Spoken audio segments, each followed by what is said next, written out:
Bon. Oui.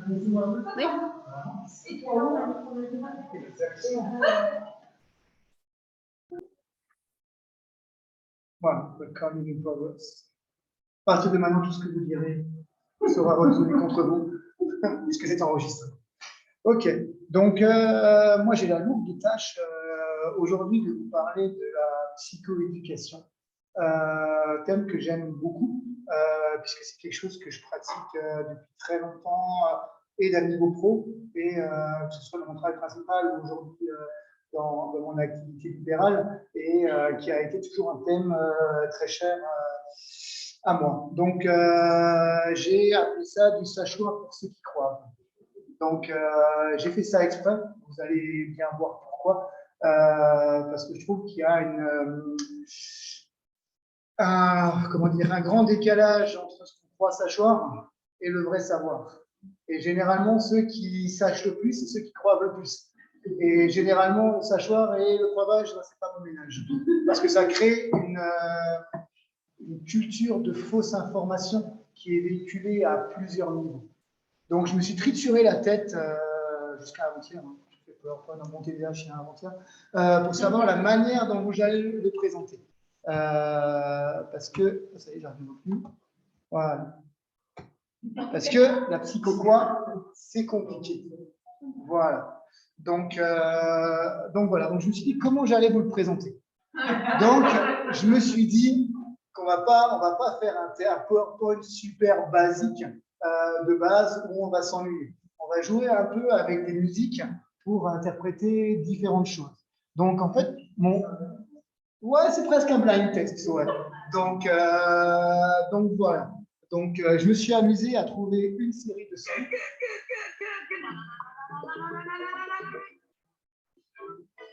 Je mets un peu dans l'ambiance. C'est pas encore le blind test. Hein. Bien. Un point. La chanson?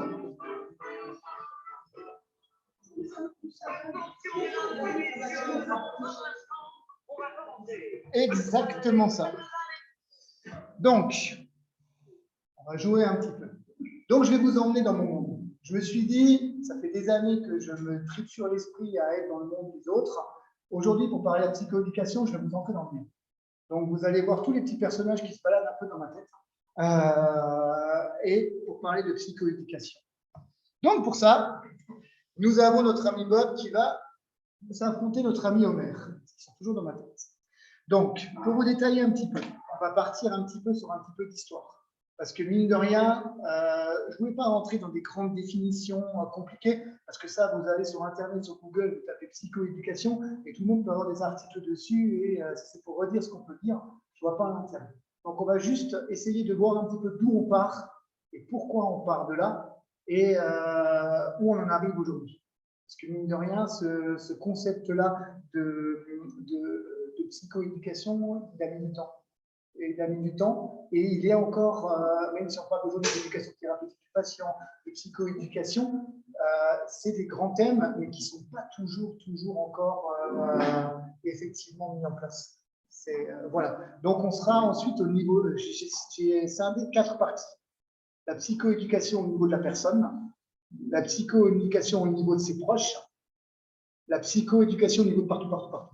C'est ce qu'on fait aujourd'hui. Ça me paraît très important. C'est ce qu'on pourrait appeler culture TDAH ou culture du trouble de neurodéveloppement. C'est tout ce qui va permettre à un moment donné de faire parler pour essayer de faire comprendre. En gros, de passer du sachoir à la compréhension. Et ça me paraît très important et c'est un peu ce qu'on va faire aujourd'hui. Et à la fin, je vais vous montrer, ça c'est un petit thème qui est cher à moi, comment est-ce qu'on peut faire aussi. Un petit exemple simple pour voir comment on peut faire pour transmettre ça de manière respectueuse et en incluant la personne. Donc voilà. Donc, j'ai mis une petite musique de transition, hein, parce que moi je suis comme ça. Je m'excuse auprès de Nessie, des groupes disco. Tu vas me vouloir.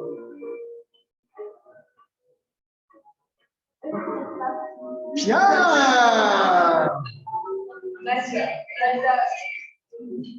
Voilà. C'est ça. Donc là, on remerciera. Je pense qu'elle pourrait me remercier parce que je pense que ça fait au moins une écoute de son titre depuis 20 ans. Je pense qu'elle a au moins eu 10 centimes, on peut me remercier. Donc voilà. Non, non, mais c'est pas grave. Je me suis dit, j'allais dire, comme c'est le social club, vous pensez bien que j'avais réfléchi avant. Comme c'est un social club et qu'il y a de la musique dehors, ils ont forcément les droits d'assassin. Alors, je me suis fait aligner une fois avec un club de sport. Non, non, mais c'est pas des conneries. Il suffit que quelqu'un ait entendu la conversation et l'ait enregistrée pour avoir une amende pour passage. Non, non, c'est des choses qui sont. J'avais des risques. Donc. Ouais.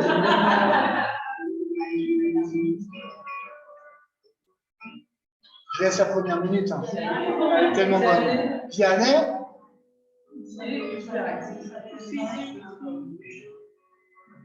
Percer de plus, j'ai la contre-clé de toi, ta main.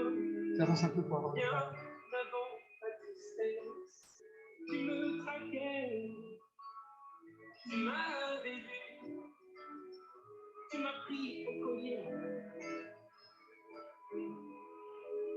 Et mon coup, tu l'as tordu. Donc, vous avez le pas là. Pourquoi j'ai choisi cette chanson?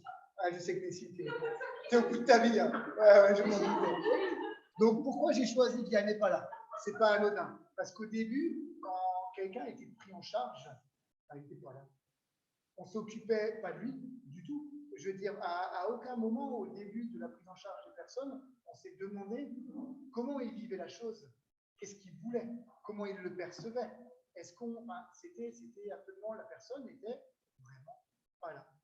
C'était l'équipe éducative, l'équipe enseignante, tout ce que vous voulez. Mais qu'est-ce que voulait la personne, comment elle le vivait, qu'est-ce qu'elle comprenait? La personne était presque limitée à un objet, quoi. On peut retrouver ça dans différents domaines. Hein. On l'a dans tout ce qui est trouble du neurodéveloppement. Vous l'avez pour les personnes âgées, vous l'avez pour les personnes handicapées, vous l'avez dans le soin. Il suffit d'aller aujourd'hui dans un hôpital avec la crise sanitaire qu'il y a aujourd'hui pour avoir l'impression d'être plus qu'un numéro. Enfin, on ne cherche pas à savoir, tu as un cancer, on ne cherche pas à savoir comment tu le vis. On te dit juste, tu as une procédure, bam, bam, bam, bam, bam. Et ben, au début, c'était un petit peu pareil, quoi. Voilà. Et du coup, j'arrive, hein. Ça, c'est peut-être les plus jeunes qui sont. Je connais.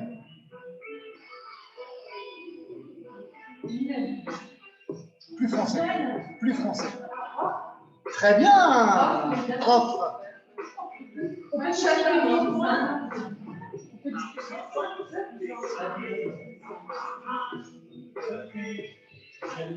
Donc, pourquoi j'ai choisi la puissance de Roth? Pour une seule raison, c'est parce que, dans le temps, les thérapeutes, les médecins, les accompagnants, ils avaient la puissance. C'est eux qui décidaient, c'est eux qui savaient, les sachants. C'est eux qui savaient, et à aucun moment, je dis ça, mais il y a toujours des exceptions aux généralités. Hein. Je veux dire, on ne peut pas mettre tout le monde dans le même sac. Il y a eu des personnes phénoménales qui sont battues des années, mais pendant longtemps, ça a été, la personne savait, l'accompagnant savait, et la personne recevait.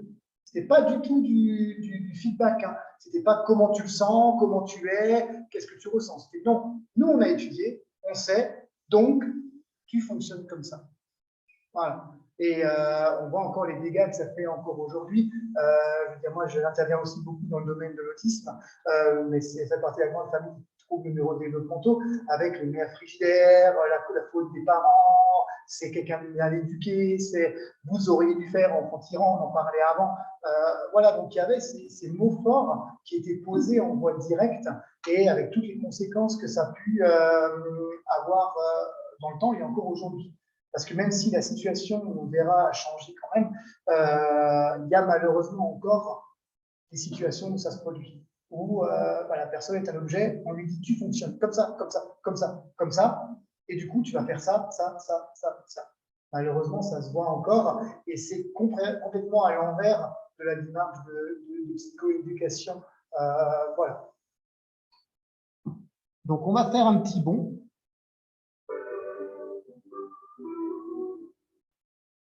Pour les plus vieux. Famille, ouais. Et c'est Goldman. Voilà.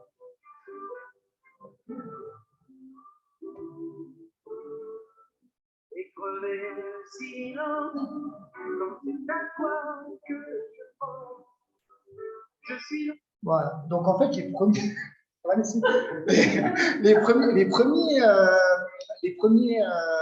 mouvements de psychoéducation étaient centrés pour les aidants, pour la famille. En fait, à un moment donné, il y a eu un courant dans les années 80 qui s'est dit bah, il faut qu'on explique aux familles comment fonctionne la personne. Et pourquoi, si c'est une maladie, si c'est un handicap, on s'est dit l'entourage, il y a quand même des mouvements, des associations de famille qui arrivent, les années 60, 70, 80, avec les premiers plans autistes qui sont arrivés, on a commencé à parler de troubles neurodéveloppementaux. Il ne faut pas oublier que c'est des familles qui ont fait pression. Si à un moment donné, Simone Veil a déclaré le TSA à l'époque comme handicap, c'est bien avec les actions des familles qui ont fait des remontées. Enfin, aujourd'hui, l'histoire des troubles du neurodéveloppement, on ne peut pas l'enlever de l'histoire de l'action des familles. C'est à prendre en compte. Du coup, c'est là qu'on commençait à avoir des programmes de psychoéducation de la famille. En Alsace, on a eu un excellent programme qui s'appelle Pro-Famille, qui était développé pour les personnes schizophrènes à Ronfac, qui est encore très actif aussi sur expliquer comment fonctionne la personne aux familles. Et du coup, mais la personne, elle est toujours pas là, comme disait l'autre ami Vianney, on est toujours dans l'entourage de la personne. Et aujourd'hui, on arrive à une frontière que je trouve très intéressante. Tragédie. Tragédie.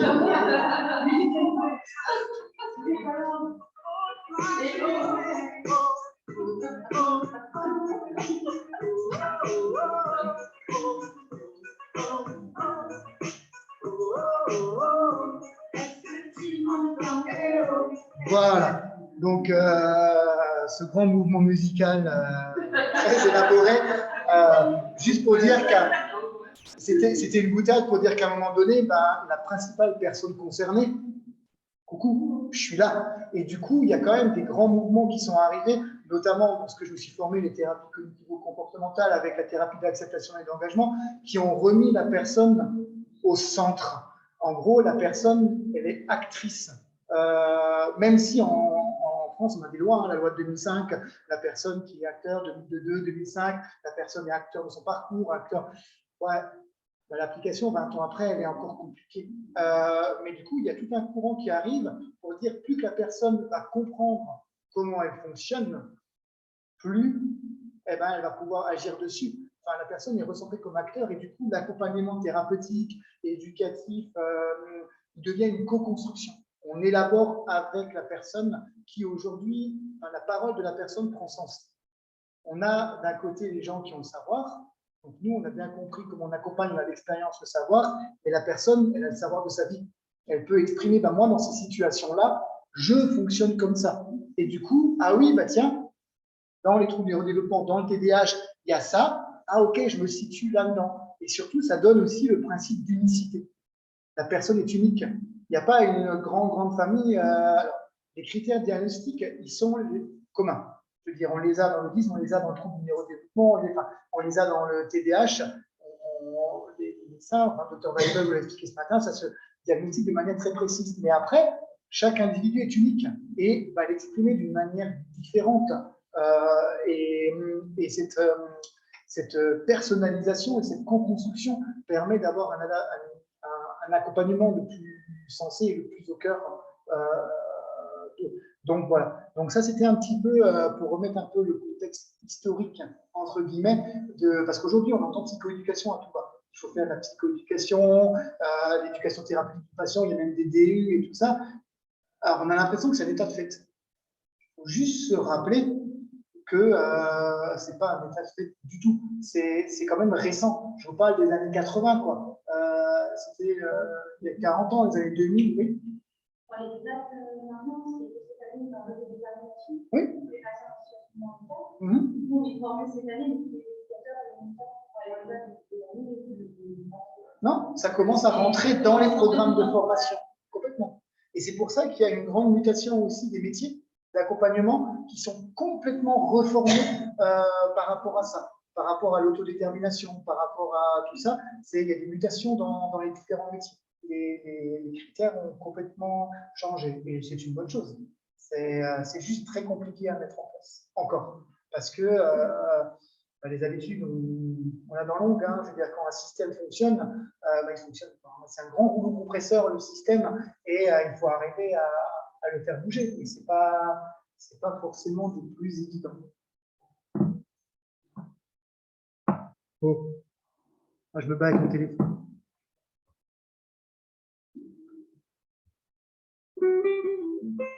Plus compliqué.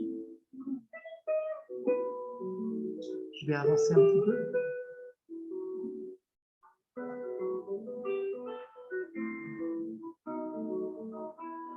À celui qui veut construire sa maison, à celui qui pense que l'enfer, c'est les autres, à celui qui ne tend jamais la main par orgueil, à celui qui préfère dire le bien que le nôtre, à celui qui pense qu'on doit être seul pour être libre. On n'est jamais mieux servi que par soi-même.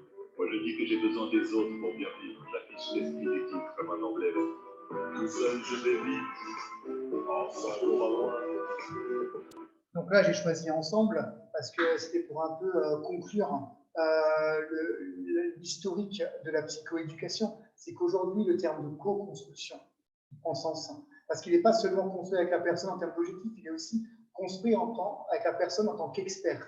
La personne est experte de son trouble, de sa vie, de sa situation. Et ça, c'est quelque chose qu'il va falloir continuer à se battre pour. Et toutes les études, tout ce qu'on veut, a montré que c'est ce qui marche. Je veux dire, une personne associée, une personne qui comprend comment elle fonctionne, c'est une personne qui va avancer beaucoup plus vite. Et du coup, j'ai repris juste pour regarder, on est quand même une définition officielle, parce que quelqu'un dit mon PowerPoint, ils ne se disent pas, il est sous-entré, sur coke, celui-là. Donc, la psychoéducation peut être définie comme une intervention didactique et psychothérapeutique systématique qui vise à informer les patients et leurs proches sur le trouble psychiatrique, donc c'est une définition médicale, et à promouvoir les capacités pour y faire face. Donc, que ce soit un trouble psychiatrique, que ce soit un trouble neurodéveloppement, que ce soit un handicap, que ce soit une personne en situation de vieillesse qui perd ses facultés cognitives, on est dans la même chose. On est dans informer la famille et la personne, non seulement de comment elle fonctionne, mais de l'évolution aussi à l'instant T. Je veux dire, informer un adolescent TDAH de comment elle va pouvoir aborder plus tard sa vie professionnelle, sa vie, c'est très important aussi. Se comprendre des jeunes, comprendre comment on fonctionne pour trouver les meilleures adaptations possibles pour son futur, c'est primordial. Et c'est pour ça, pour moi, les paroles n'engagent que moi, hein, pour moi, la psychoéducation, elle se fait tout petit. Tout petit. Nous, on a un enfant de 2 ans et demi à la télé qui commence à être à la télé de la maison. J'aimerais bien qu'elle soit devant la télé d'ailleurs. On commence déjà à 2 ans et demi à lui expliquer. Comprenne ce qu'elle comprendra, mais quand il y a des envolées émotionnelles où ça part dans tous les sens, on commence à déjà lui expliquer que là, elle n'a pas géré, qu'il y aura des moyens. Enfin voilà, c'est des choses qu'on. Voilà, à 7 ans, il y a d'autres moyens, on explique aussi avec d'autres mots. Vous verrez, on fait des paramètres émotionnels pour essayer de comprendre comment je suis. Voilà, c'est très important de le faire très jeune. On le verra au niveau de la personne pourquoi, mais ça a des grandes conséquences sur la vie. Enfin, pour moi, hein, je pense que plus tôt on explique à la personne comment elle fonctionne, pourquoi elle fonctionne comme ça, mais surtout comment elle peut travailler, entre guillemets, sur elle-même ou adapter pour aller mieux, je pense que c'est primordial. On est en termes de qualité de vie. Voilà. Donc voilà, donc on va passer au premier volet que j'avais dit, qui était au niveau de la personne. Là, on va se centrer un petit peu. Pas du tout. Si celui-là, vous le connaissez, il faut avoir une petite culture rap pour le connaître. Hier, je me suis dit, c'est plus la peine. Je veux pas miser sur une vie que j'aurais peut-être à 40 ans. Comme le défi, tout de wild avec un air, c'est comme Hein? je suis parti pour dire je t'en ai. Me cassez pas les couilles avec vos projets linéaires. Ah, le jeune, il connaîtra peut-être. Tu connais peut-être. Il y a un nom compliqué, hein? J'ai plus qu'à aller mon coup. Non, mais c'est Je lui. trouverai jamais la paix, donc j'ai filé comme une étoile. J'ai fait la peine, j'ai tout kiffé, j'ai mis l'étoile. Quand c'est comme ça, j'ai la peine, s'il te plaît, faut pas m'appeler. Moi, donc, si j'ai gâché la fête, je voulais m'échapper du plus loin. Si je ne suis pas à ma place, pas à ma place, pas à ma place. Je suis pas à ma place. Voilà. Donc j'ai mis cette chanson parce que je trouvais ça intéressant. Parce que la personne, c'est une des questions qu'elle va se poser. Donc là, je traite un peu le côté dépression qui peut arriver, ne jamais le sous-estimer. Quelqu'un qui ne comprend pas comment il fonctionne va avoir l'impression de absolument pas être à sa place dans la société. Il y a cette propension à tout ramener à soi, à penser que c'est soi-même qui dysfonctionne dans un monde, au lieu de se dire j'ai une spécificité, donc il va falloir que je comprenne comment je fonctionne pour mieux vivre avec le reste. Souvent, c'est très autocentré. Et ce niveau-là, il est très important de travailler avec la personne. Parce que du coup, le sachoir, il va être très présent. C'est j'aurais dû, les mots j'aurais, je devrais, il faudrait. Ah oui, il faut plein de choses, on devrait plein de choses. Mais quand on a un fonctionnement, et du coup, expliquer à la personne que ces accès de colère, c'est pas juste parce que c'est un sale idiot ou que c'est quelqu'un qui est pas normal, c'est très important. Ça ne veut pas dire que ça, on verra après, hein, ça ne t'excuse pas. Ça permet juste de comprendre pourquoi et de pouvoir travailler dessus. Ne jamais sous-estimer à n'importe quel âge, ça je me battrai pour, la dépression qui peut arriver derrière. Ce n'est pas forcément une dépression profonde au terme, mais ça peut être un sentiment dépressif, ça peut être, c'est quelque chose qui s'installe très très vite. Parce qu'on peut être, et on le verra après au niveau des proches, mais on peut être le meilleur aidant qui soit, à un moment donné on a ses propres limites. Et du coup, on va forcément renvoyer à la personne avec qui on est. Tu m'emmerdes, là aujourd'hui, tu fais chier, j'en peux plus. Non, mais qu'est-ce que tu fous? Et c'est des mots, fais pas attention parce qu'on n'en peut plus. Mais la personne qui le reçoit, à force de l'amener jamais à sa place, nulle part, tu n'es plus à la place avec toi-même. Et du coup, la psychoéducation, je commence toujours ce travail, je peux dire, par ce travail-là, par je comprends comment je fonctionne pour mieux comprendre mes agissements. Et après, on va chercher à agir sur les agissements. Mais c'est un truc que je dis toujours, hein, de la compréhension naît la tolérance. On ne tolère pas ce qu'on ne comprend pas. Je crois que c'est valable pour soi-même, mais c'est valable pour la société. Tout ce qui est étranger à moi, qui est différent, je ne le comprends pas, ça me fait peur, donc je rejette. Et parfois, on se le fait à soi aussi. Je ne comprends pas. Voilà. Expliquer aussi à la personne, à l'enfant, à l'adulte, ouais, là, tu as agi comme ça, tu n'as pas voulu le faire. Mais c'est important de le reconnaître et de le verbaliser après. De dire, voilà, là, j'ai agi comme ça, je ne voulais pas, mais. Et surtout après, une fois qu'on comprend ça, on est plus à même à travailler dessus. Moi, personnellement, je ne travaille pas sur quelque chose que je ne comprends pas. C'est dans ma logique, c'est pas possible. Si j'ai pas compris que là, je vais pas le travailler. Si j'ai pas compris que cette réaction, je l'ai eue parce que j'ai pas de la gestion de l'émotion avec une impulsivité qui est liée à une décharge comme ça, ben, je vais pas travailler dessus. Hein. Moi, je vais croire que ouais, c'est comme ça. Ben non, ok, c'est pas adapté à la société et en plus, c'est lié à un trouble d'hyperactivité ou TDAH avec l'impulsivité. Ok, quelle méthode y a-t-il pour que je puisse travailler dessus? Mais si je l'ai pas compris, à force de dire que je suis un idiot, moi, je vais croire que je suis. Hein. Le déterminisme, c'est très important. Hein. Voilà, l'autodéterminisme aussi. Hein. C'est ce que je dis toujours. C'est pour ça que j'aime beaucoup cette chanson, je l'ai écoutée souvent. À force qu'on me dise que je ne suis pas à ma place, à force de sentir que j'ai ma place nulle part, j'ai ma place nulle part. Quoi. Et je me définis comme être à ma place nulle part. Et là, c'est le début de beaucoup de problèmes. Si je me définis comme ayant ma place nulle part, ça devient difficile. Parce qu'après, on va faire en fonction de comment on se définit. Donc, si je ne suis nulle part à ma place, ben, je vais faire en sorte d'être à ma place nulle part. Et là, c'est un cercle vicieux. Donc, c'est très important.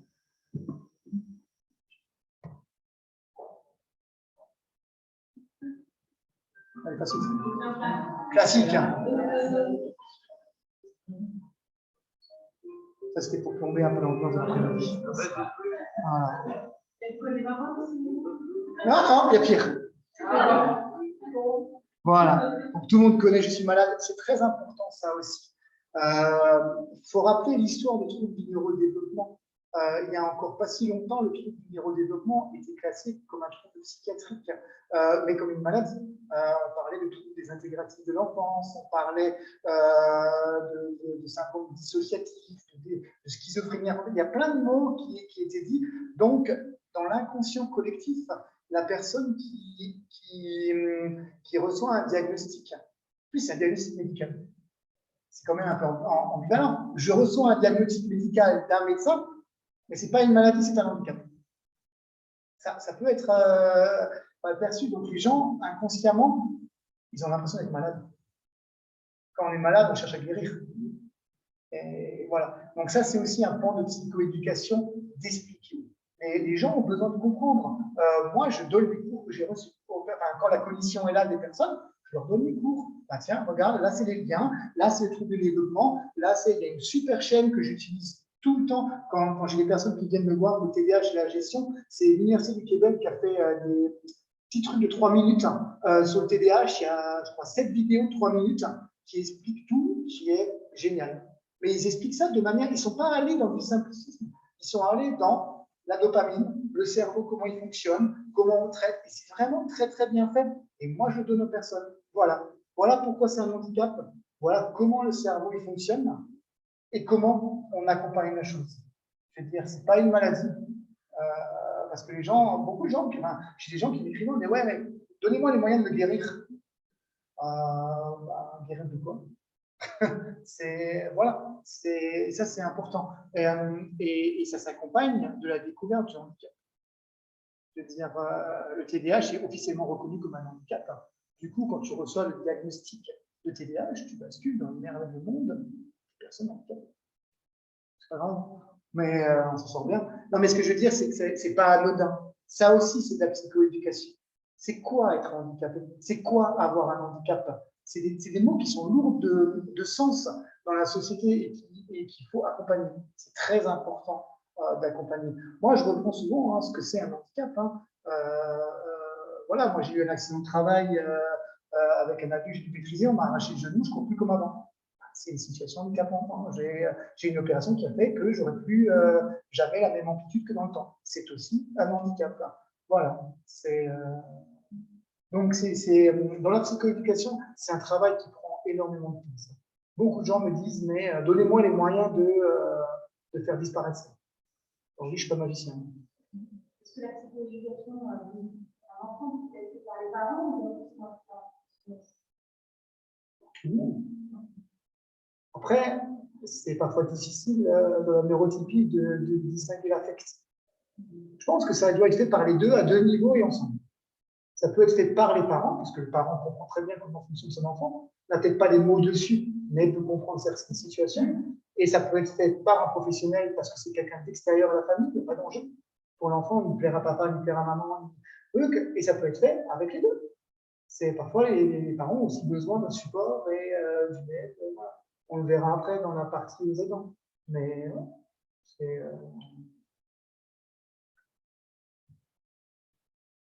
Donc vous avez reconnu que je suis malade de ça, finalement.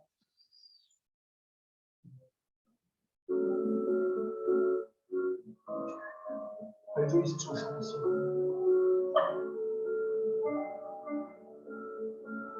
J'adore cette chanson.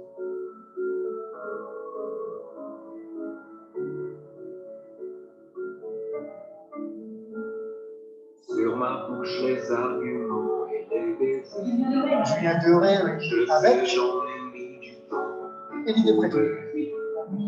J'ai remis les gants pour venir te toucher. Au milieu des torrents de médiocrité.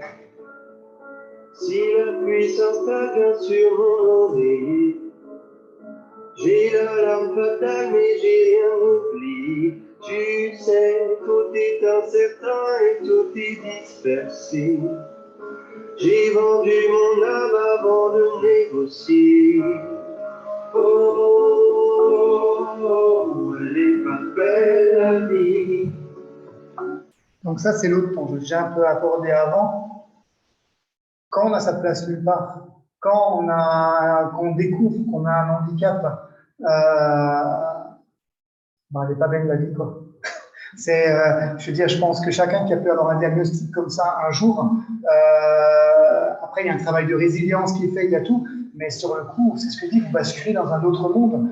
C'est pas anodin, un enfant de 7 ans de lui dire tu as un handicap, c'est pas anodin, un enfant de 14 ans de lui dire tu as un handicap, c'est pas anodin à 18 ans, c'est pas anodin à 30, à 40, enfin voilà. Je veux dire, j'ai un souvenir au centre de ressources autisme, pour donner le pendant, ils ont diagnostiqué quelqu'un de 65 ans, 70 ans. C'est pas anodin non plus, à 70 ans, de se rendre compte qu'on a vécu une vie comme ça. Donc, ça aussi, en psychoéducation, ça se travaille, la déculpabilisation du fait d'être en plein de choses, d'être en colère, d'être triste, c'est des sentiments qui ont lieu d'être. Enfin, on est parfois dans le non mais c'est pas grave, c'est bon, t'as le diagnostic, t'as un handicap, allez, j'aurais pu mettre jeune homme de battement. Voilà, mais non, la personne a le droit aussi d'être mal. Et il faut accompagner ce mal-être.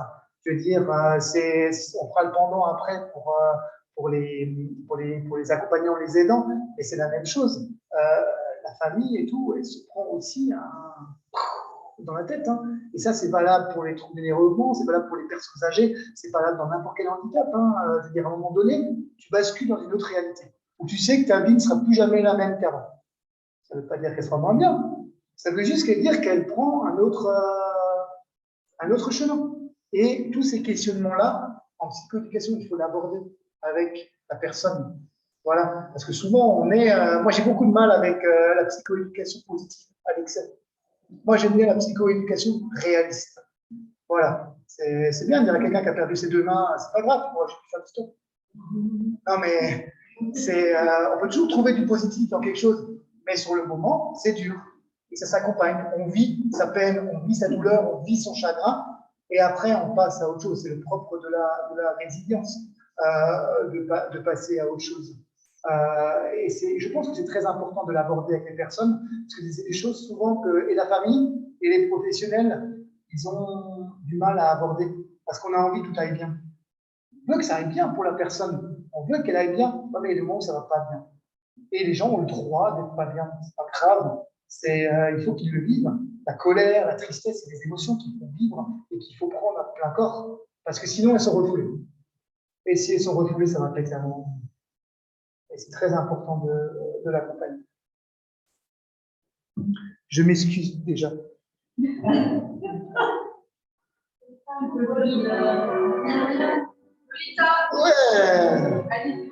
Ouais. Si. Je comprends pas pourquoi. Après, j'ai cherché par rapport au texte aussi.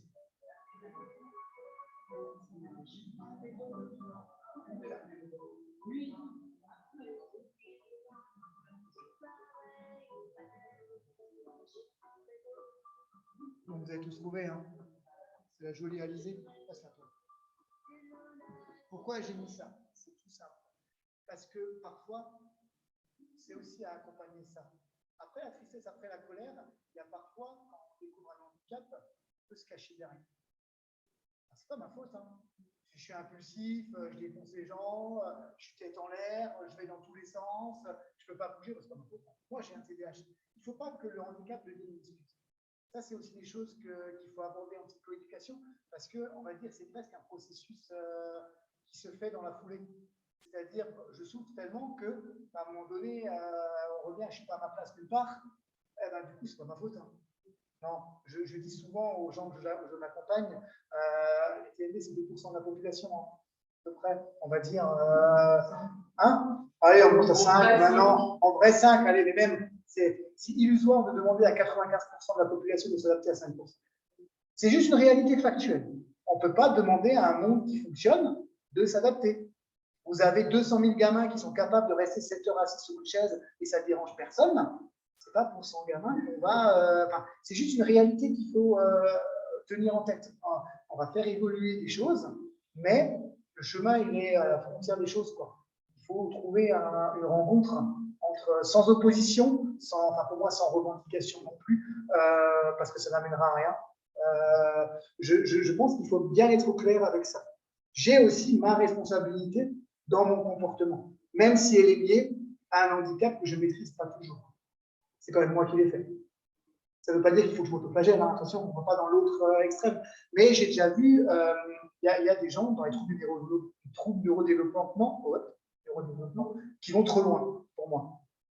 Des gens qui disent, j'ai lu il y a peu de temps un livre qui disait que par exemple l'autisme c'était la version 2.0 de l'humanité. Que heureusement qu'il y avait de l'autisme parce que les neurotypiques sont voués à disparaître. C'est ce danger-là. Après, j'entends pas ça, j'entends surtout ça comme de la souffrance. Je suis à ma place nulle part, donc, mais c'est aussi à travailler avec la personne. Voilà, Sinon, on obtient une personne qui est que en colère. Et on ne se construit pas que dans la colère.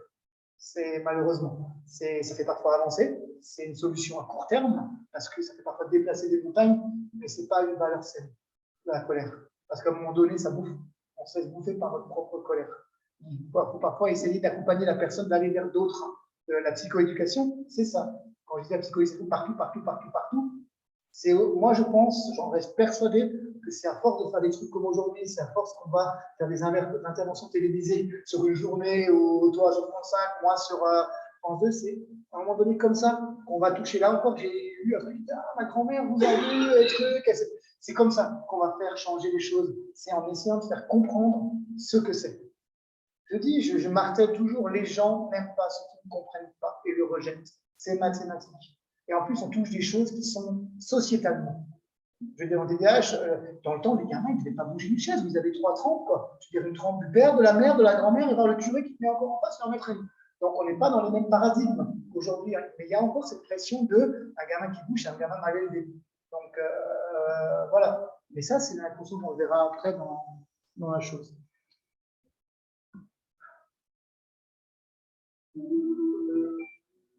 Ah, ça fait cher à mon cœur. Exactement. La grande philosophe à viser la lune, ça ne me fait pas peur, mais toujours le point levé. Vous avez bien trouvé.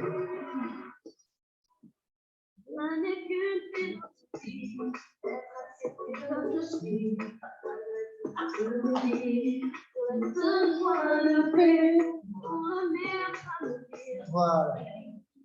Ouais, c'est ça. Donc, ouais, ça, c'est le dernier point. C'est l'estime de soi. L'estime de soi, c'est un volet à travailler avec la personne. Heureusement que le contenu est riche, hein, parce que j'ai à côté, sinon. C'est vrai? Ah, mais bête. Viser la lune, ça ne te fait pas peur. Même à l'usure, tu y crois encore et encore. Des sacrifices, s'il le faut, j'en ferai. Mais toujours le point levé.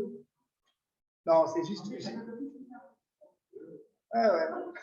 Mais voilà, c'était par rapport à l'estime de soi. C'est quelque chose qu'il faut travailler. Parce que comme vous voyez, parfois on est passé pour la personne, on est passé dans une culture où j'existais pas, une culture où on met au centre, où on m'explique que je me prends un handicap, où j'ai l'impression d'être nulle part, où l'estime de soi, elle en prend un coup.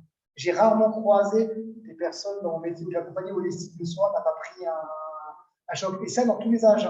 Je veux dire, même un enfant jeune, il voit bien que son comportement embête ses parents. Il n'est pas bête à 5 ans, à 6 ans, à 7 ans. Même, il voit bien que ses parents trouvent des solutions, mais ils sont embêtés à des endroits, et ça touche aussi l'estime de soi. Et ça se travaille aussi avec la personne, son rapport aux autres, son rapport à sa famille, son rapport à toute cette différence qu'il doit gérer, avec parfois les émotions qui ne sont pas avec.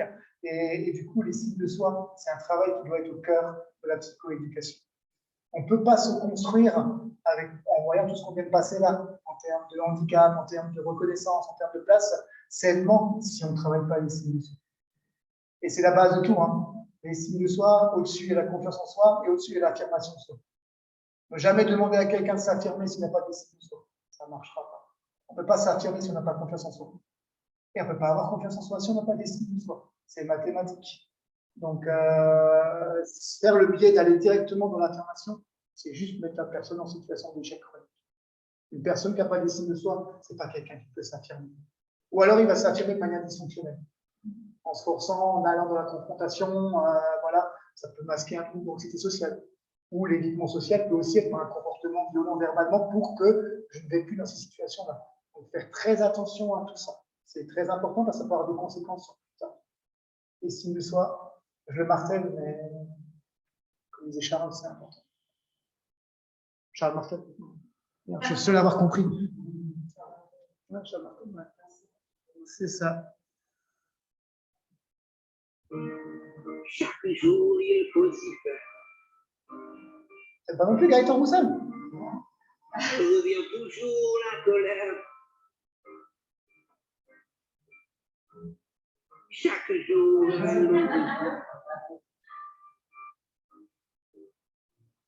je crois qu'elle vit de l'intérieur. Vous avez l'occasion de l'écouter, cette chanson, je la trouve très belle, de Gaëtan Roussel, qui était une petite à l'époque. La colère. J'ai repris une citation d'Alexandre Jolien que j'aime beaucoup. Donc, je ne sais pas, vous avez vu les actualités, il est un peu mis à mal en ce moment. Hein, c'est Louis Attaque. Il est un peu mis à mal parce qu'il est accusé d'agression sexuelle, qu'il a complètement démenti. J'ai beaucoup aimé son post d'ailleurs sur sa page où il a marqué qu'il était très mage et que ses enfants lui ont dit que ça le ferait travailler. Et que Alexandre Jolien, c'est le philosophe qui est handicapé. C'est lui. Il a quelqu'un qui a porté plainte contre lui pour agression sexuelle. Soit dit. Je ne sais pas. C'est lui. Non, mais lui, c'est Alexandre. Ouais, si. Ouais. Et du coup, il est un peu mis à mal, mais c'est quelqu'un que j'aime beaucoup parce que ses bouquins sont une mine d'informations sur la résilience. Vous avez quand même quelqu'un qui était mis en foyer avec un déambulateur qui devait faire des cigares roulés sous les bras à quelqu'un qui est philosophe, quoi, et qui a tourné un film. Donc, moi, j'aime beaucoup ses livres et voilà. Et il disait, mon désarroi révèle un danger inattendu. Se bâtir contre l'adversité, se lancer constamment des défis pour échapper au présent, n'est-ce pas différer les occasions de joie? Donc, en gros, on est bien dans son rapport face au handicap. Plus qu'on va le fuir, plus qu'on va se mettre des objectifs longs, on oublie les occasions de joie. Revenir au basique et revenir à ce qui fait plaisir. Parce que souvent, quand on parle de TDAH et tout, on met tout sous l'angle de TDAH. Tout est TDAH, tout est trouble du neurodéveloppement, tout est avant tout l'humain. Et dans l'humain, il y a de la joie. Donc revenir à ce que disait Spinoza, la joie pure avec les passions tristes aussi, revenir à ça, je pense que c'est important. Et c'est ce que disait Montaigne déjà il y a longtemps, en 2002. Non, je déconne. Chacun court ailleurs et à l'avenir, d'autant que lui est arrivé à soi. La psychoéducation, sujet de philo, vous avez 4 heures. Non, je disais, mais je l'ai mis là parce que la psychoéducation envers la personne, c'est à un moment donné l'accompagner vers le chemin vers soi. C'est vraiment la bonne image, quoi. C'est à un moment donné des gondoliers qui emmènent vers le chemin vers soi. Tu fais juste ça. Après, il va se débrouiller tout seul pour le faire. C'est pas vous. Il ne faut pas croire qu'en faisant la psychoéducation, vous êtes un magicien qui va lui trouver les trucs.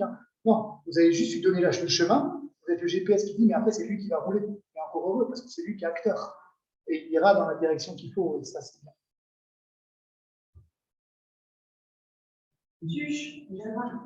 Bon, lui, il va aussi jouer. C'est le 3e personnage que je vois dans ma tête. Jeff Tuche, mon ami Tuche. Voilà. Donc maintenant, nous allons aller au niveau de la personne. Oh, bien. Tu seras viril, mon guide, je veux voir aucune larme glisser sur cette gueule héroïque et ce corps tout sculpté, droit comme des sommets fantastiques, que seule une rêverie pourrait surpasser. Tu seras viril, mon guide, je ne veux voir aucune once. Donc vous avez bien trouvé Élie de Préto. Pourquoi j'ai utilisé ça au niveau des proches? Parce que souvent, quand on travaille avec une famille, on se heurte, ou pas, ou à toutes les projections de la famille. C'est pas négatif quand je dis ça. Moi, quand je dis ça, c'est vraiment factuel. Je veux dire, c'est normal, tout le monde fait ça. Du moment où votre enfant sort du ventre, il a déjà une lignée qu'on a tracée dans sa tête. Qu'on veuille ou non, on l'a fait. En fonction de nos expériences, en fonction de notre vie, on a déjà une idée de « il sera comme ça ». Tu seras comme ça, mon fils. On ne fait pas exprès, c'est comme ça. Eh ben, souvent dans le TDAH, merde, ce que j'ai commandé à la cigogne, il y a eu un bug dans le bravage, quoi. Merde, je l'ai vu grand, intelligent, musclé. Oh merde. Bon, ouais, voilà. Non, mais c'est quelque chose qu'il faut accompagner avec la famille et les aidants, et parfois même avec le conjoint, parce que quand on se met avec quelqu'un, on a aussi une projection de ce qu'elle est, et du coup, la réalité est tout autre. Et là-dedans, il faut accompagner, surtout avec non-jugeant dans ce travail de psychoéducation, parce qu'on peut très vite se dire ils n'ont toujours pas compris. Non, ils avancent au rythme où ils avancent. Et tout le travail de psychoéducation avec l'entourage de la personne, souvent la famille ou le truc, c'est de travailler ça. Voilà, donner le savoir. Il fonctionne comme ça. Vous pouvez le prendre comme ça. Et vous allez travailler ensemble en stratégie. Comprenez comment il fonctionne. Ça ne veut pas dire qu'il fonctionne mieux ou moins bien, c'est juste qu'il fonctionne différemment. Et comment vous allez naviguer ensemble dans cette différence. Donc voilà, c'est pour ça que j'ai utilisé cette chanson de Préto que je trouvais pas mal, sur un thème complètement différent, qui était l'homosexualité. Mais mine de rien, je trouve que ce soit la couleur de peau, l'origine, l'homosexualité, le handicap, tout ça, c'est des différences qui traversent historiquement un peu le même cheminement. Je veux dire, à un moment donné, l'homosexualité était classée comme une maladie, l'homosexualité est chassée, l'homosexualité était stigmatisée, pour finalement qu'aujourd'hui, on dise, ah, bah, c'est peut-être juste une façon d'être, point. Le noir, c'est pareil. Enfin, la personne de couleur, aujourd'hui, on n'a plus le droit de dire le noir, tout c'est devenu truc. Mais à l'époque, on n'avait pas le droit de rentrer dans un bus. C'est hallucinant. Enfin, je vous rappelle juste qu'entre deux personnes, blanc et noir, il n'y a pas moins de différence de cariotype entre deux blancs. Hein. Ça, je pense que les gens n'ont pas compris, mais la couleur de peau, c'est infime dans notre cariotype, c'est rien du tout, quoi. Mais en exemple des personnes, des femmes aussi. C'est-à-dire, on est en 2022. Aujourd'hui, une femme gagne encore moins qu'un homme. Juste un chromosome différent, quoi. Donc voilà, mais c'est des choses qu'il faut prendre en compte. C'est très important d'accompagner et surtout sans juger. Parce que si on est dans une position jugeante, c'est pas bon du tout. Oui, une question? Non, il y a la tribu. M'en fous. Il y a une question qui meurt. Ouais.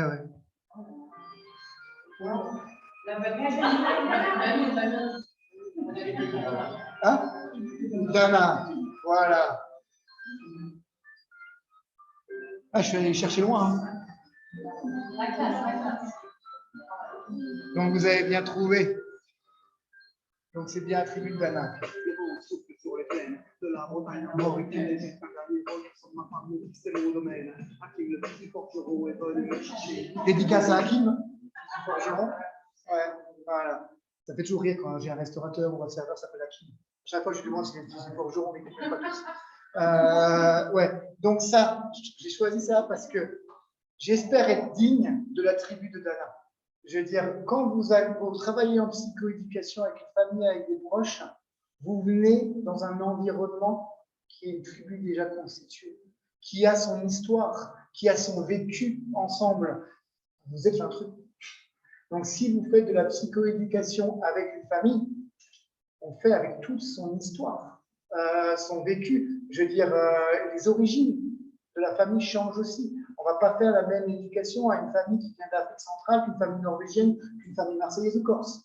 Une famille corse qui dit oui à tout. Sinon, tu as peur de pleurer. Non, mais on s'adapte. Ce que je veux dire, c'est que la psychoéducation s'adapte à la tribu, mais aussi non seulement à son mode de communication, parce qu'une personne d'un niveau social différent, on ne va pas parler de la même manière aussi, sinon on va juste avoir un travail qui ne servira à rien. Moi, j'ai des personnes que j'accompagne dans le milieu professionnel qui sont en très grande précarité. Je ne parle pas de la même manière qu'avec des personnes qui ont un grand bagage culturel, qui ont bien accès à plein de choses. J'adapte mon discours, ma posture, mon discours et tout. Je transforme, je rends accessible. Je crois que ça, c'est le terme qu'il faut garder en tête, on le verra à la fin. Il faut rendre accessible sa psychoéducation, ses supports. Comme un peu j'ai fait là. Aujourd'hui, j'essaye de rendre quelque chose accessible pour que dans votre cerveau, il restera des choses. En fin de journée, si je vous donne un PowerPoint de 56 slides sur la psychoéducation, je pense qu'il n'en restera pas grand-chose. Là, au moins, ça reste, je rends accessible les choses. La psychoéducation, c'est pareil. Rendre accessible aux personnes, aux proches, le support. Ou ce que vous dites, c'est primordial. Et ne pas oublier que vous venez dans un terrain qui est déjà construit. Vous n'avez pas révolutionné les choses. Parce que souvent, les professionnels, les associations, tout le monde, on arrive du genre Seigneur des Anneaux, tu sais, avec la tribu, tu sais, viens là, on va tout modifier. Enfin, tu ne vas pas modifier grand-chose. C'est la meilleure manière de rien changer. Il faut d'abord évaluer, comprendre, s'imprégner du fonctionnement pour après expliquer en quoi le TDAH va impacter ce fonctionnement. C'est très important.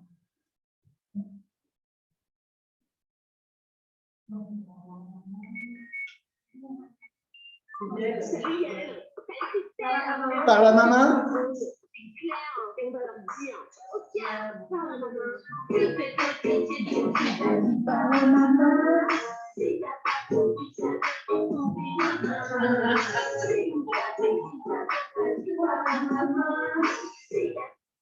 Voilà. Pourquoi je dis ça? C'est parce que si vous ne faites pas tout ce travail avant, à un moment donné, les gens ils vont être dans l'opposition. Ils vont se sentir agressés, non compris.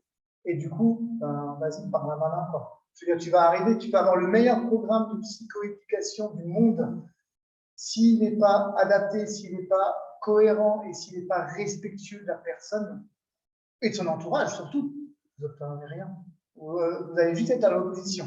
Et c'est parfois très compliqué quand vous accompagnez, parce que vous croyez à votre sachoir, ce fameux sachoir. Vous arrivez et vous voulez le déballer. Eh ben, les gens, ils ne sont peut-être pas prêts, quoi. Il faut d'abord évaluer, voir où ils sont et voir comment on va mettre en place, le co-construire, ce programme de psychoéducation avec les proches. Sinon, ça va être contre-productif. Je veux dire, si vous avez une famille qui est déjà en grande douleur face à la différence, face au handicap, peut-être culturellement, peut-être par des expériences de vie, si vous arrivez avec vos gros cerveaux, avec votre PowerPoint, le TDAH c'est un handicap, bam, bam, bam, vous allez juste avoir des familles qui vont se braquer et ou des proches qui vont se braquer. Il est même dans le TDAH avec l'approche médicamenteuse. Si vous arrivez avec vos gros trucs, bon, alors dans le TDAH, un truc qui marche vachement bien, c'est le méthylphénidate. Je comprends d'ailleurs pas pourquoi votre gamin il n'est pas encore sur Ritaline, hein. Ça irait beaucoup mieux. Là, tu as des gens qui ne sont pas dans la sphère, qui ne comprennent pas la sphère médicamenteuse, qui ont peur, qui ont truc. Ça s'accompagne. La prise d'un médicament, ça s'accompagne. Ce n'est pas anodin. Donner un médicament à son enfant, ce n'est pas anodin. C'est une responsabilité. De prendre un traitement soi-même, ce n'est pas anodin non plus.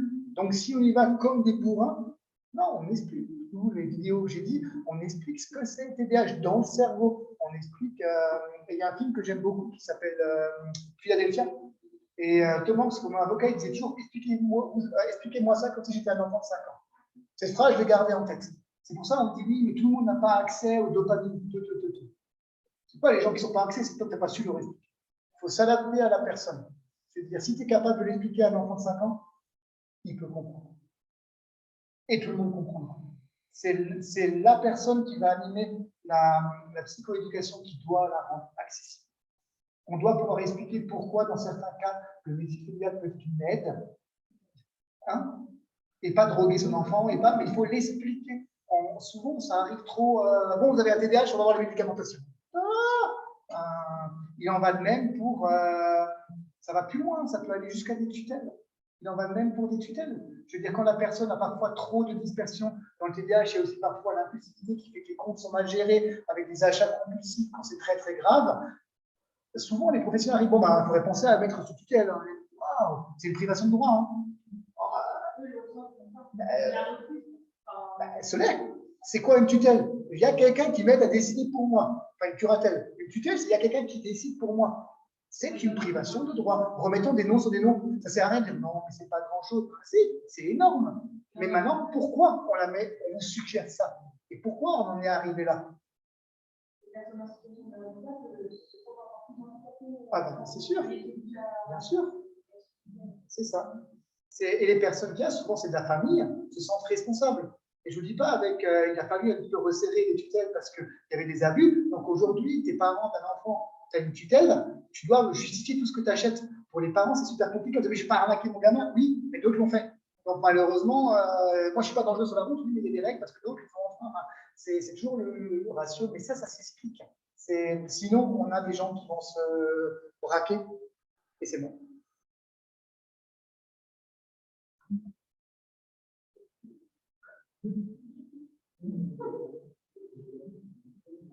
Attends.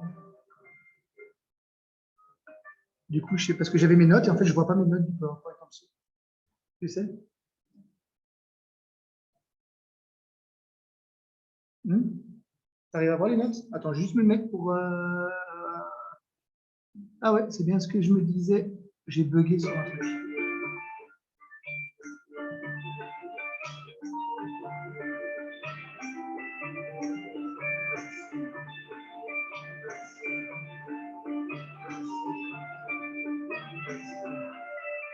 Encore l'insomnie, sonnerie du matin, le corps engourdi, toujours endormi, miroir, salle de bain, triste façon fausse, angoisse du réveil, reflet dans la glace, les amis qui passent, ternissent le soleil.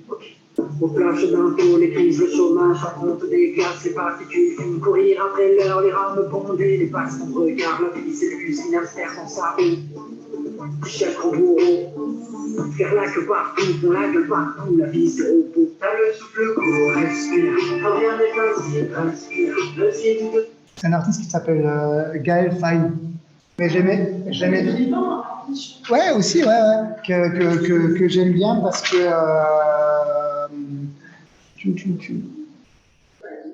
Hein? Ouais, c'est Respire, ouais, tout simplement. Et j'aime bien parce que. À un moment donné, c'est faire un stop. Mais vraiment. Donc, ouais, c'est ce que j'ai marqué. T'as compris ou t'as pas compris? Si tu as un proche TDAH, tu crois avoir le sachoir. Si tu crois à sachoir, c'est que tu crois avant. Si tu crois, c'est que tu sais pas grand-chose. Si tu sais pas grand-chose, c'est que tu cherches à comprendre. Si tu cherches à comprendre, c'est que tu vas enfin savoir. Si tu as compris, tu n'es pas forcément chez Free, mais tu es TDAH friendly. Ça va bien. Ouais! Je ne fais rien par hasard. Voilà.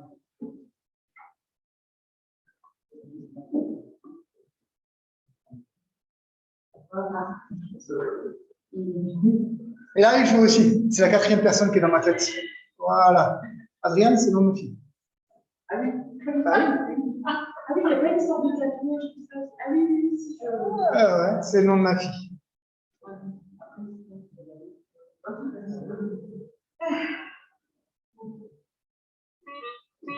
La fièvre. Hein? Non, c'est NTM, mais c'est pas la fièvre. Qu'est-ce qu'on a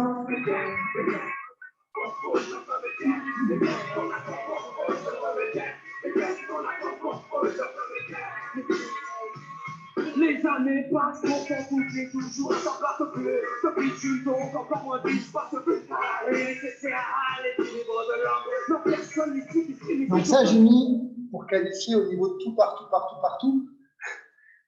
Pourquoi? C'était pour dire, c'est ce que je disais avant. Ça sert à rien d'aller foutre le feu partout. Enfin, c'est mon avis à moi. Et c'est aussi ça la psychoéducation. Soit on y va de matière frontale, et on dit vous êtes tous des cons, vous ne comprenez rien, on va tout brûler. Et souvent, à part de l'opposition et de la stigmatisation, on n'obtient pas grand-chose. Soit on se dit, bon, les gens n'y connaissent pas grand-chose, on va essayer de leur faire comprendre. Il y aura toujours des gens qui seront réfractaires et qui ne comprendront pas, mais au moins ils n'auront plus l'excuse de ne pas comprendre. Au moins on leur a donné des connaissances. Et donc c'est pour ça que dans le temps on parlait de culture TSA. C'était les familles et dans le trouble du spectre autistique, on passait énormément de temps à faire de la culture TSA. C'était qu'est-ce que c'est l'autisme? Et aujourd'hui on est dans les troubles neurodéveloppementaux. Je reste persuadé que les termes TSA, TDAH vont bientôt disparaître et qu'il va y avoir des stratégies de troubles neurodéveloppementaux pour prendre la personne en globalité dans les troubles neurodéveloppementaux. Et je pense que moi, je shoot pas plus mal que ça. Les gens vont avoir peur de perdre les acquis. Il va y avoir des conflits forcément parce qu'il y a des gens qui sont battus pendant 40 ans. Mais prendre une personne dans sa globalité, je trouve que c'est toujours mieux que de la prendre morcelée. Et après, ça va poser la question de la formation des personnes qui devront être multiformées, multispécialistes. Ça, c'est encore autre chose. Mais cette culture TDAH, elle est en train d'être construite. Vraiment. On est dans une nouveauté. C'est la deuxième journée nationale de sensibilisation. C'est des choses qu'on n'entend pas parler. Donc, c'est assez rigolo parce que sur cette photo, vous avez deux personnes. Sylvester Stallone était un des premiers acteurs ayant eu un diagnostic de TDAH aux États-Unis. D'ailleurs, c'est un grand parrain. Oui, il a un diagnostic de TDAH massif qui lui posait beaucoup de problèmes. Il a fait, je crois, 6 écoles où il s'était viré avec de l'impulsion. Voilà. Il a canalisé, alors pas du tout dans les films, hein. Sylvester Stallone a canalisé dans l'art. Depuis avant Rocky même, il peignait. C'est quelqu'un qui a fait des galeries d'art entières et il ne médiatise pas ça du tout parce que ça ne l'intéresse pas. Enfin, c'est son jardin, lui, il expose. Hein. Il y a des grandes expositions qui ont lieu en Allemagne, un truc. Et du coup, c'est un grand TDAH qui s'est canalisé comme ça. Et Joey Starr aussi, hein, j'ai lu dernièrement un super livre de Joey Starr par Manœuvre où il nous explique comment il est et vous voyez clairement, quand vous lisez le livre, tu as envie de donner le livre à M. Weibel ou à Dr. Kramer pour dire, on ne peut pas lui envoyer un petit direct de TDAH.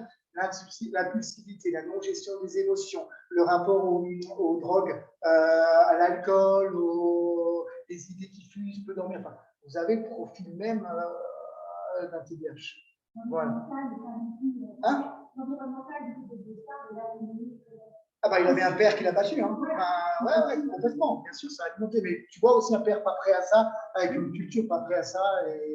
Mais c'est vraiment son impulsivité et ils ont fait des choses géniales, hein, mais c'est aussi le mec qui, un jour, il rentre, il dit que ça ne va plus, il claque tout du jour au lendemain, et c'est comme ça qu'LTM s'est arrêté. Donc, voilà, c'est intéressant de voir. Mais du coup, je n'ai pas vu le film, justement. Moi, je suis d'accord. Il est bien? D'accord. Parce que moi, j'ai vraiment le bouquin qu'il a écrit avec Manœuvre.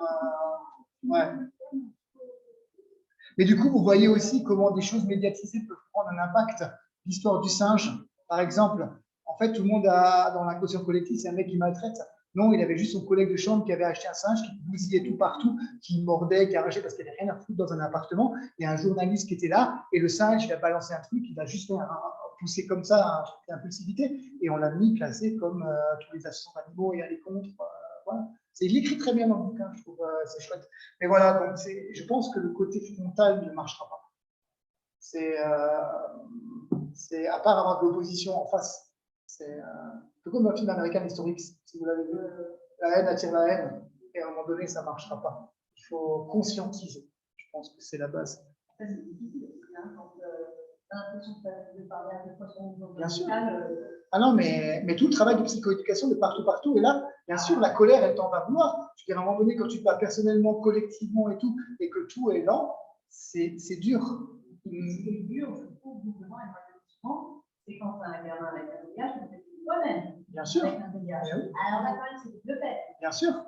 Après, même le mot double peine, tu vois, il faut faire attention. Tu vois, ça aussi en termes de psychoéducation. Ouais, mais c'est de l'inconscient. Tu vois, c'est ce qu'on disait avant. Est-ce que c'est vraiment une double peine? Tu vois, c'est une double peine sociétale. Parce que tu dois le battre deux fois plus. Oui, mais je dis. Mais c'est double peine dans le sens où c'est compliqué déjà de se gérer soi-même avec oui. le dégage, mais avant tout de gérer ses enfants ça. Et d'avoir à faire à des fois son dans un beau calepin de droit. Ah, des fois.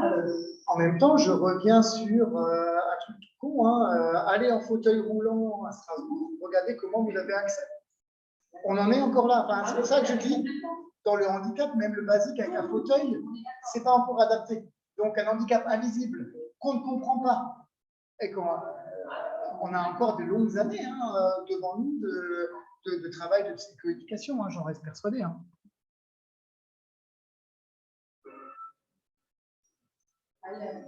Ouais.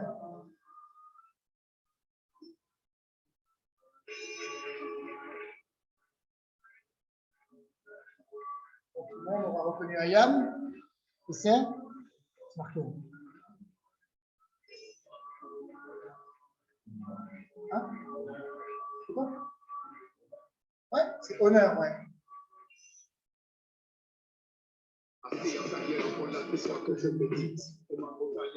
Voilà, j'ai choisi ça parce que combat cher à la présidente de Typica Tipi qui est l'école.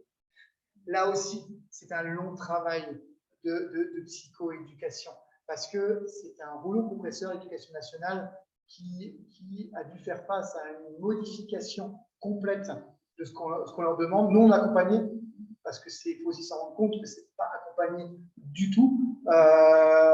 Et là aussi, le travail de psychoéducation est super important.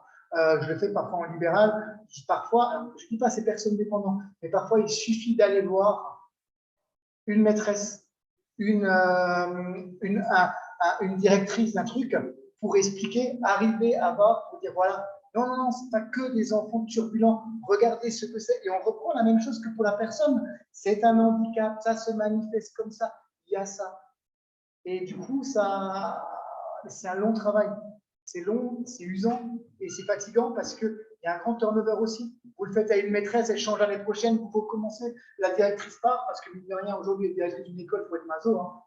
Non, mais si, il faut être maso. Je veux dire, un gamin tombe dans votre cours, vous êtes pris au pénal. Un gamin, enfin, je ne remets plus du tout une directrice d'une école, hein, c'est responsable de tout. Donc, du coup, tout ça, ça s'accompagne, quoi.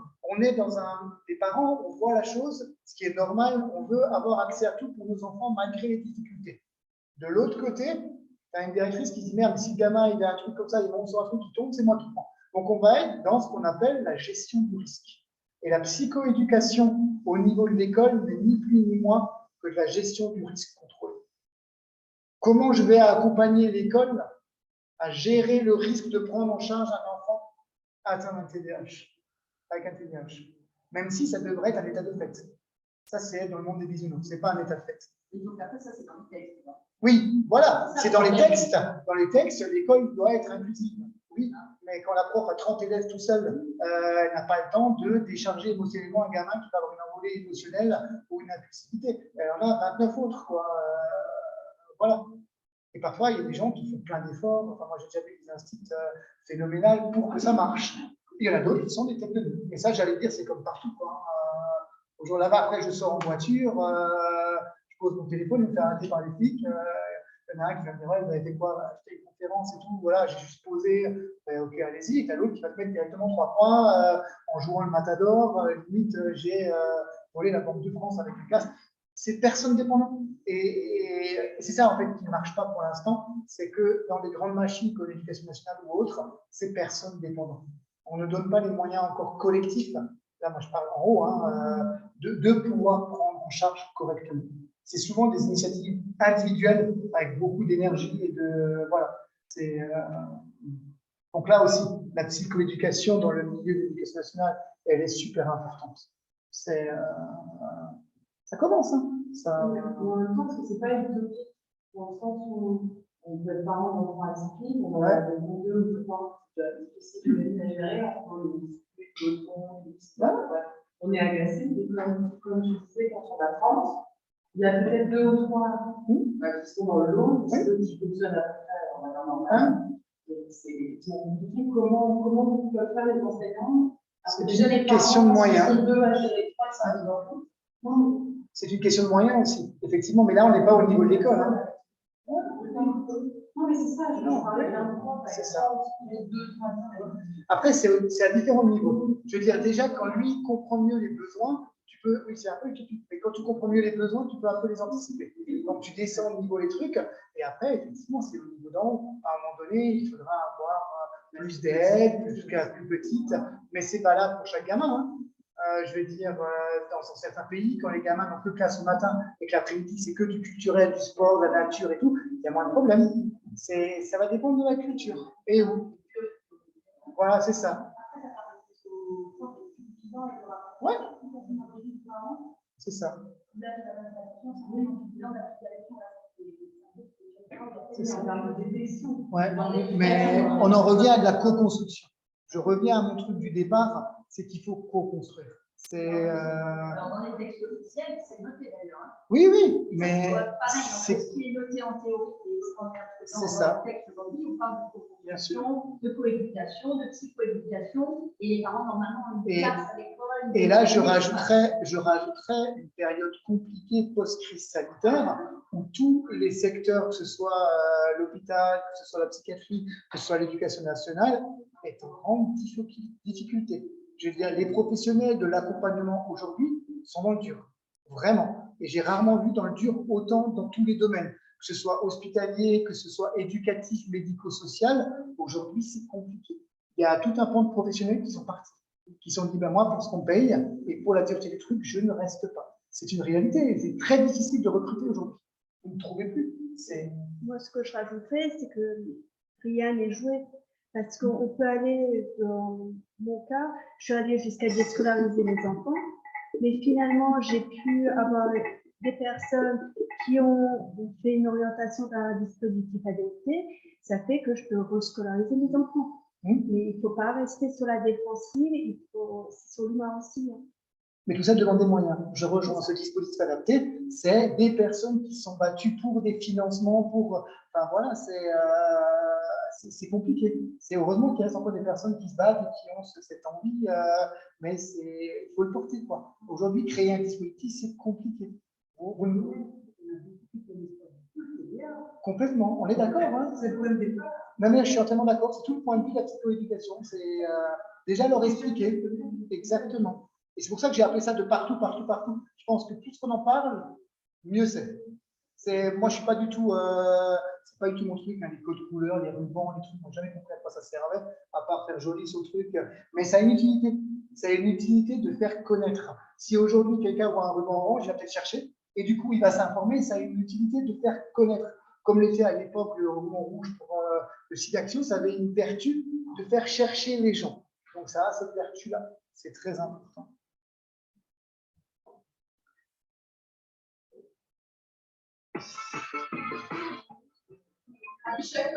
Non.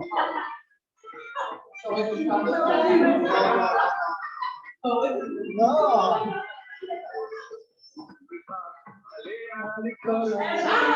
C'est le grand philosophe Patrick Sébastien.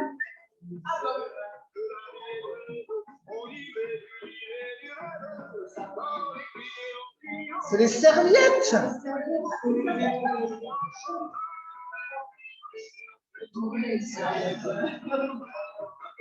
J'ai fait toutes mes dégâts, mes grands triathlons avec ça.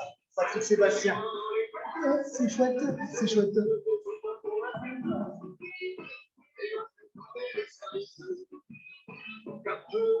On s'en fout. Hein?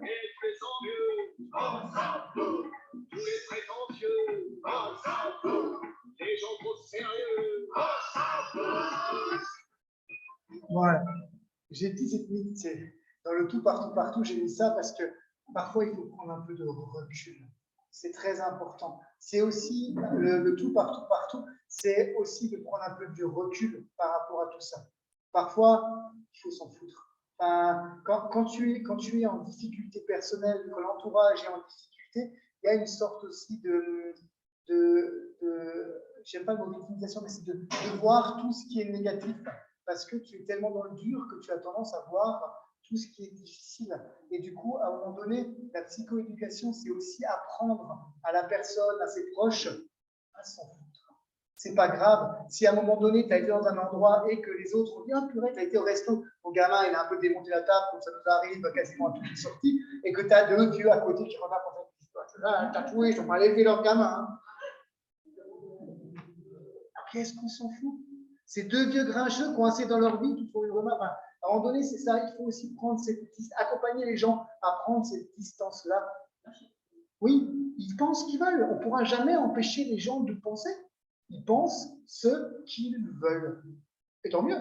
La question, ce n'est pas qu'est-ce qu'ils pensent, c'est qu'est-ce qu'ils disent. C'est comment toi, tu vas le recevoir et le percevoir. On est tous le con d'un autre. Hein. Enfin, c'est pas grave. La question, c'est comment moi, je vais l'intégrer. Et ça s'accompagne. On accompagne les proches, on accompagne la personne à un moment donné, arriver à ne pas prendre tout pour soi, pour arriver à la situation qu'on a vue au début de j'ai à ma place nulle part, qui va entraîner la mauvaise estime de soi. À un moment donné, il y a des choses qui sont graves, mais d'autres pas. Des parents qui te jugent en disant à l'école, là, bah, celui-là, il est mal éduqué. Écoute bien son gamin. Hein. Peut-être quand il aura 14 ans, tu m'appelleras en thérapeute libéral, personne n'en a. Mais non, mais voilà, je veux dire, il y a plein d'exemples comme ça. Je veux dire, j'étais en cours la semaine dernière à l'école de direction, comme ça. J'arrive, il y avait un job dating, et la nana, elle arrive, et elle me fait ah oui, vous voulez venir pourquoi? Vous êtes quoi?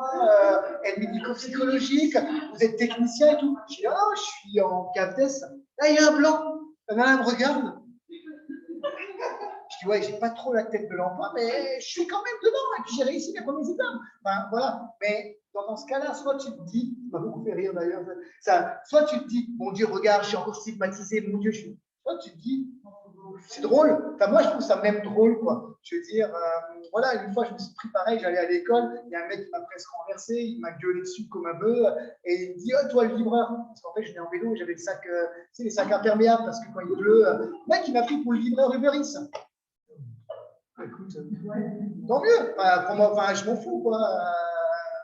Voilà, non, mais ça, c'est important. Et ça, c'est vraiment à partager avec les personnes qu'on accompagne en psychoéducation. Par contre, ça, ce n'est possible que quand tout le travail a été fait en amont, avant. Le travail de compréhension, le travail de paix avec soi-même. Enfin, tout ce travail qu'on va faire avant en psychoéducation, il faut qu'il soit fait avant parce que tu ne peux pas t'en foutre des autres si tu n'as pas fait tout ce travail avant. De savoir, c'est vraiment l'estime de soi aussi là-dedans. Et c'est ce que je disais, hein, moi, les mots le handicap ou le TDAH est une force, je déteste cette phrase-là. Parce que pour moi, le TDAH n'est pas une force. Le TDAH va impacter sur ta personnalité, ton rapport au monde. Et sur ton travail de résilience par rapport à ça, qui va faire de ta personnalité une force? Mais un handicap, pour moi, ne sera jamais une force, par définition même. Il y a des personnes qui sont point de vue, on parle d'handicap, il y a des gens qui voient ça comme une fonctionnement différent, fonctionnement atypique, une manière différente de voir le monde. Ouais. Oui, mais par exemple, la personne qui a traversé la Manche sans les bras, tu vois? Mais tu peux bien voir le monde, il manque de bras. Oui, mais c'est pas ce handicap qui est devenu une force. c'est ce qu'il en a fait, c'est-à-dire son handicap a impacté sa personnalité par rapport à son rapport au monde et son handicap. Et du coup, c'est cette résilience-là par rapport à lui-même qui a fait de sa personnalité une personnalité plus forte. Tu vois? Oui, mais si on constate que le TDAH n'est pas un handicap, là, le revenu est un handicap. Oui, mais ça vient. Oui, mais il y a des gens qui veulent pas l'entendre. Ben là, vous vous appuyez sur les lois. Enfin, c'est comme dire. Oui, oui, bien sûr. Non, mais ce que je veux dire là, non, ce que tu dis, c'est un fait. Je peux très bien dire cette chaise est blanche. Pas, hein. Et toi, je veux dire, la loi le définit, le TDAH est un handicap. Point. Tu vois, tu veux pas le comprendre, ben on est dans ce que je marquais, tourner les serviettes, quoi. Tu veux pas le comprendre, ben tant pis pour toi, quoi. Enfin, là, on n'est pas dans le. C'est reconnu, la preuve, c'est qu'on fait un dossier MDPH. Ouais, ils ont.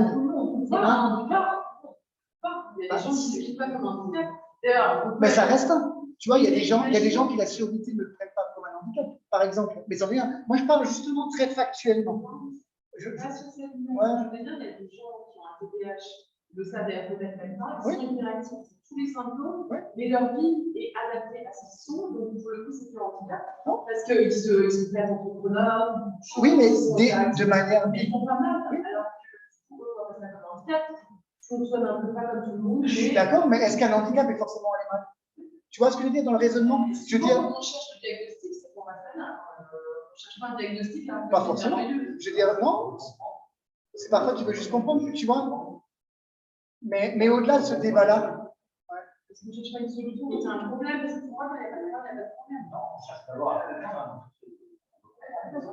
si tu ne vas pas bien, tu n'as pas de diagnostic. La première question qu'on pose dans ta vie, justement, les TDAH, c'est en quoi ça te pose? C'est ce que je disais, quand on a pas oui, de problème, on a pas. Par exemple, il y a des personnes qui sont potentielles, c'est un problème. C'est des gens d'argent qui ne le savent pas, donc ils sont juste polygammes, et il y a des gens. Mais ce que je voulais dire, c'est au-delà de ça. Moi, je suis très factuel. Tu as un TDAH, tu vois, tu n'as pas de problème, mais tu l'as. Donc, de manière purement scientifique, tu as un trouble du neurodéveloppement donc, c'est classé comme un handicap. Je ne cherche pas à savoir si c'est bien, mal, si ça va bien. Je dis juste factuellement. Être noir, ça ne pose pas des problèmes à beaucoup de gens, mais ils sont quand même noirs. Enfin, tu vois? Voilà. Oui. Je me permets juste d'aller dans une source, c'est un petit peu l'idée, si on est phobique des kangourous, mais qu'on habite pas en Australie, finalement, ça pose pas. Oui, bien sûr. Mais je suis entièrement d'accord. Mais ce que je voulais dire, c'est qu'on va du coup, on ne va pas traiter la phobie, puisqu'elle n'a pas d'intérêt. Elle n'a pas intérêt de la traiter, puisqu'elle n'a pas d'application. Mais dans le fond, tu es quand même phobique des kangourous. Ce que je voulais dire, c'est ça que je voulais dire, point de vue très définition, tu es quand même. Mais c'est pas grave, tu n'as pas forcément besoin de le bilanter, tu n'as pas besoin, c'est pas grave. Mais du coup, c'est pas un handicap, parce qu'il y a, comme je dis souvent, c'est facile, mais à réfléchir, s'il n'y a pas de problème, il n'y a pas de problème déjà. Si on ne ressent pas le symptôme TDAH à qu'on l'est, même si on l'est, on s'en fout. Oui, mais il y a quand même, le handicap est quand même là, mais c'est pas grave. Voilà, c'est la différence entre la définition et le ressenti. La nuance. Mais si on ne le ressent pas, c'est pas. Tu comprends ce que je veux dire? C'est sur deux points. Mais effectivement, tout le diagnostic, pour moi, n'a de valeur que si la personne se questionne. Hein. Le reste, ou a des difficultés. Je veux dire, sinon, on ne va pas diagnostiquer pour diagnostiquer. Hein. Ça ne sert pas à grand-chose. Comme les gens potentiels, en général, c'est le but qu'on a parce qu'on a des problèmes. Les gens qui sont juste intelligents et brillants, qui réussissent sur l'entreprise à la stage. D'ailleurs, dans tout ce qui est au potentiel, on sait aujourd'hui que beaucoup de gens en parlent, mais c'est une minorité. Hein. Il y a un super podcast sur France Inter dedans. Les hauts potentiels qui vont mal, c'est 5% seulement. Mais on en parle juste plus. Voilà, non, mais c'est ça. Et ils ne sont pas bilantés, ils le sont. On est entièrement d'accord. Hein. On a perdu Nessie. Ouais. Ah ben il a même parti. Ah voilà.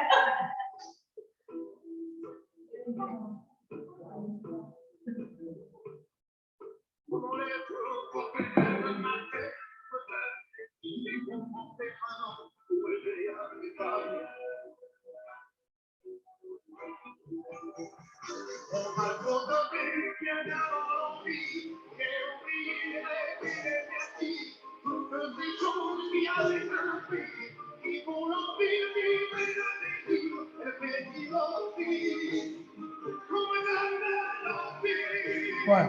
Alors, cette petite boutade du grand philosophe. et que me donne l'envie. Ça, c'est très important. C'est ce que je disais. J'ai voulu terminer par ça. Quand on fait de la psychoéducation, c'est un peu comme ce PowerPoint que j'ai fait. Il faut donner envie à la personne de le faire et s'adapter à son niveau et le faire comprendre. Donc, du coup, je me suis permis d'utiliser le support que j'ai fait pour un jeune homme très brillant, par exemple. Ah, c'est mon fils. Voilà. Vous voyez, c'est des supports de psychoéducation pour gérer son stress et tout. Alors, il y a des cartes qu'on a créées encore après. J'aurais pu lui faire un support juste avec des couleurs, mais il est fan du Joker, il est fan du Batman. Donc, on va essayer d'aller dans le domaine, donner envie à la personne. Je crois que c'est très important ça, de donner l'envie. J'en ai fait dans plein de domaines, à Naruto. Voilà, c'est en fait utiliser l'intérêt pour que la personne ait envie de le faire. Ça a des multiples vertus parce qu'en plus, elle se dit tiens, on prend en compte. On me prend en compte, c'est pas juste un truc qu'on me donne à appliquer, on me prend en compte et on prend en compte ce que j'aime. Voilà. Donc, c'est des petits outils tout simples voilà, qui sont toujours co-construits.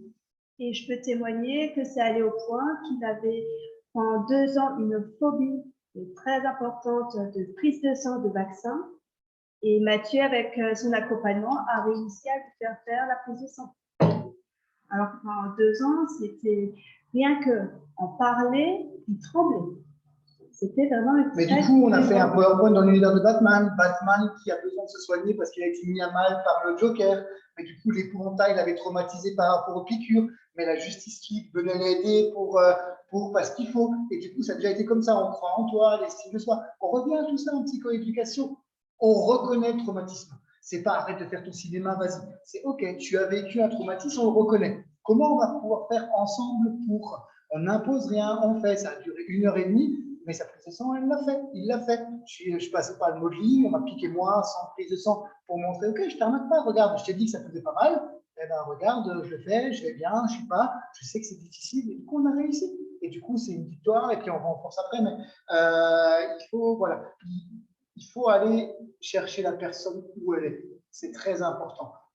Parce qu'on va arriver avec nos gros sabots, et c'est surtout valable quand on est professionnel, on a ce fameux sachoir.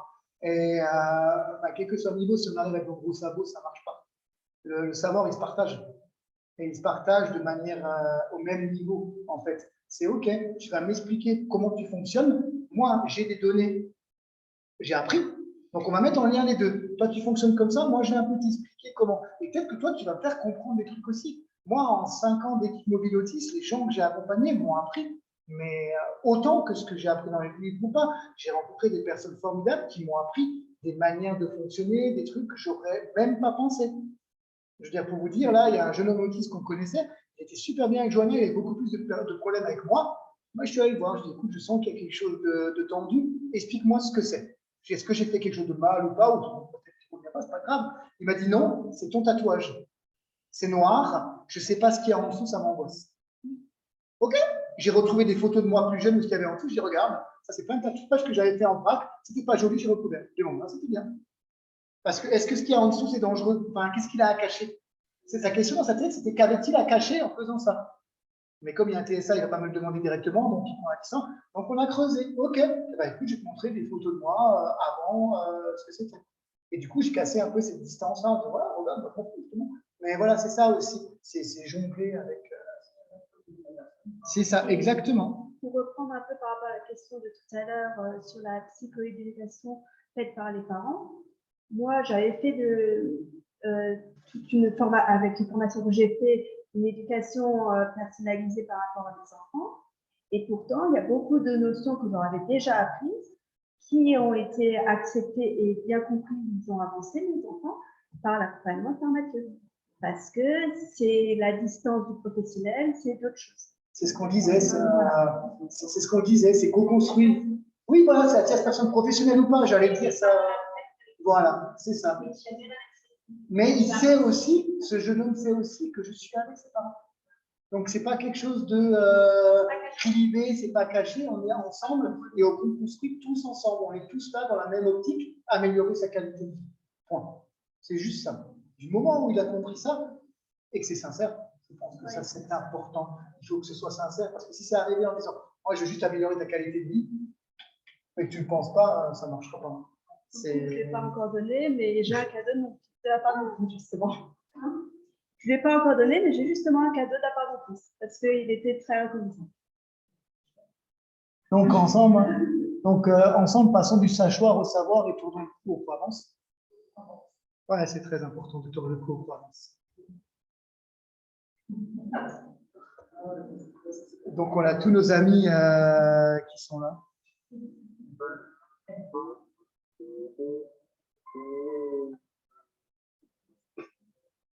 C'est la chanson pour conclure. Elle n'est pas trop connue, mais je l'aime beaucoup.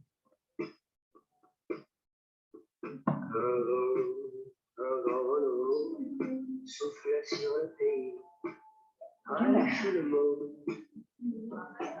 Non, ça s'appelle Feu Chatterton. Ça s'appelle Un monde nouveau. Se mouillait mollement, la glace coulait dans les chemises, elle ne comprendra rien. Tout le monde se plaignait dans les et puis tout ça. Lui, il a toujours rien compris. Hein. À tous les mots de l'esprit, une serveur centrale.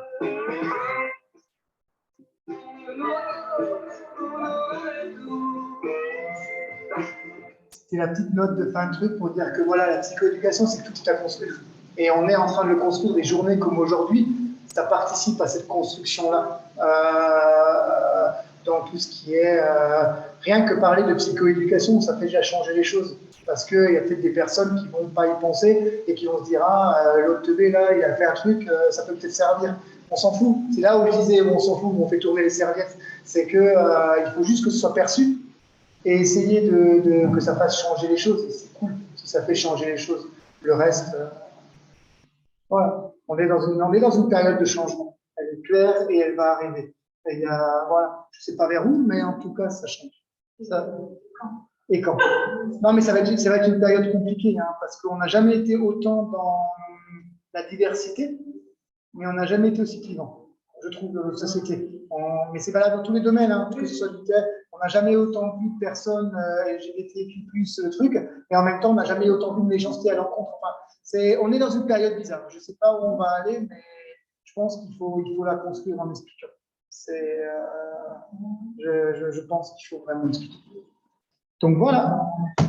Merci. Merci.